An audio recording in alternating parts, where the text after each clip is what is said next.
Welcome back to Pontiac and the former Firehouse City Hall building, which now houses 3 separate museums. But that's not all this town has to offer. Round the corner, about a half a block down, is the Walldog Mural Museum.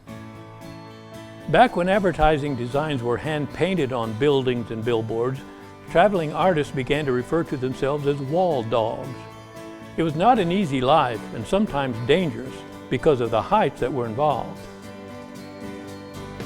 This is a swing stage, or what the artists call a sidewalk. Once they're suspended in place, they put up a perforated pattern of the design. Then they use powder to create an outline of the picture to be painted. Artists who do this kind of work claim that they work like a dog, hence the term Walldogs. Also on display is this 1940s projector, which was a new way of shining the designs up onto the wall.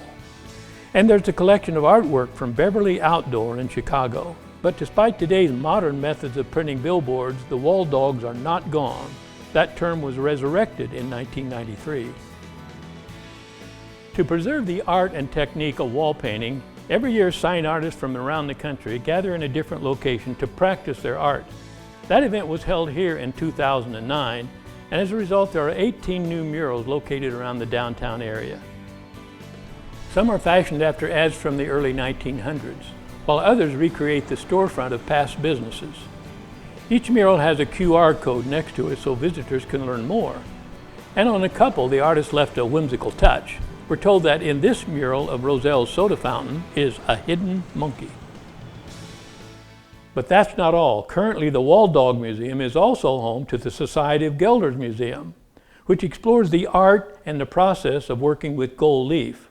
Before the advent of the rolling machines, gold was beaten with hammers until it was thin enough to be almost transparent. This is a beating station. The granite sits on a wooden piling that was anchored into the ground to absorb the shock of the blows. Hammers weighing 7 to 15 pounds were used. Gold leaf is so thin that 10,000 leaves equals the thickness of a single dime.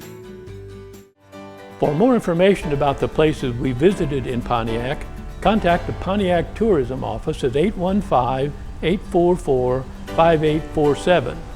Or go to their website at www.visitpontiac.org.